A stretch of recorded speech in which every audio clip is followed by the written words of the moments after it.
After hearing the news that Vinesh Phogat is disqualified, I am shocked and I am disappointed also. And I had come here and met the Vinesh, and she was physically okay and medically also she is okay, but mentally she is a little bit disappointed. And whatever yesterday night, our support staff, her support staff and our support staff all are with her to reduce the from weight from increase to 2.7 to 50 kg. So they were trying their best, and even I am here to village because I have to be with other athletes also, those who are going to participate today, and get them to be in the track. I think yesterday whole night doctors and all not slept, and they have done their maximum to be in, for Vinesh. So I think doctor will explain. Yeah. What I'll do is I'll just give out a short statement, I think that will clarify things.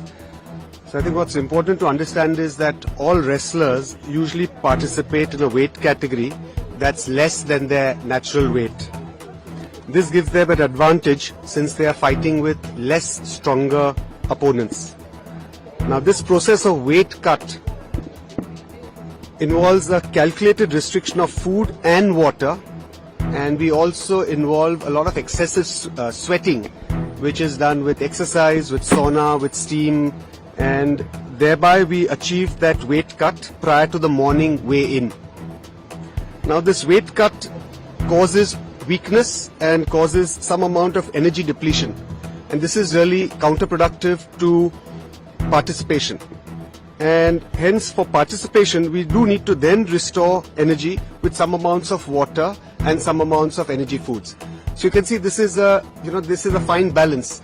If you can reduce your weight, you're going to be fighting with less stronger opponents, so most wrestlers prefer that. At the same time, you have to have a strategy which you are going to be able to get back your energy with enough water depletion, with enough water restoration and food. Now this is typically calculated by the team with that wrestler. So Vinesh's nutritionist and team had calculated this to be about 1.5 kgs, and this is a team that's been working with her since many years, and she's extremely comfortable with that team, and this has actually worked with her in the past. So she took in that 1.5 kgs, which is necessary for her to be able to fight those 3 bouts. And I think it's important to remember that usually once you have this weight loss, it's by dehydration. So as soon as you take water, there's going to be a rebound increase in your weight. And during the bouts, because she had 3 really difficult bouts, she did need to have some amount of water, because you do want to rehydrate, because otherwise it's going to be medically a problem to participate. So you do require some amount of nutrition and some amount of water. Now her post-participation weight at the end of the semi-finals in the evening was found to be 2.7 kilograms more than the allowed weight. And the team and the coach started off their usual process, which is of course limitation of water, no food, and you started with the whole process of sweating it out. And typically, you require some amount of time for that, but unfortunately we didn't have too much time. We had just 12 hours.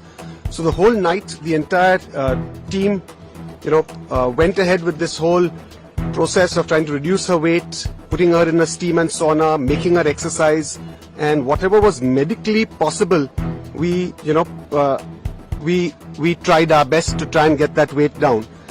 And when she couldn't sweat anymore, we even had to go to some drastic measures like cutting off her hair, and they wear a vest, so we shortened that vest, so even a few milligrams if we can reduce, we tried. And despite all of this, at about 7:15 to 7:30 is the weigh-in, and we wanted to try the best, so we got her weight done right at the end at around 7:29. It was unfortunately 100 grams over 50 kilograms. If we maybe had a few hours more, we could have achieved that 100 grams, but we just didn't have that time. Now, once she was disqualified, then the question was, as a precautionary measure, we do need to rehydrate her, and the best way to rehydrate an athlete is by giving an intravenous fluid. So we gave her a few intravenous fluids. She started eating and drinking. She's passed urine, and she's otherwise perfectly normal physically and medically. We've got her blood tests done just as a precautionary measure. We always do that. That's a routine. And those blood tests are also okay. And Vinesh, of course, has interacted with IOA President Dr. Mrs. P.T. Usha. And, she's told her that, look, physically and medically I'm okay. But, of course, undoubtedly she's disappointed. This is her third Olympics. She was really keen to try and do something for the country. But because of this 100 grams has been disqualified.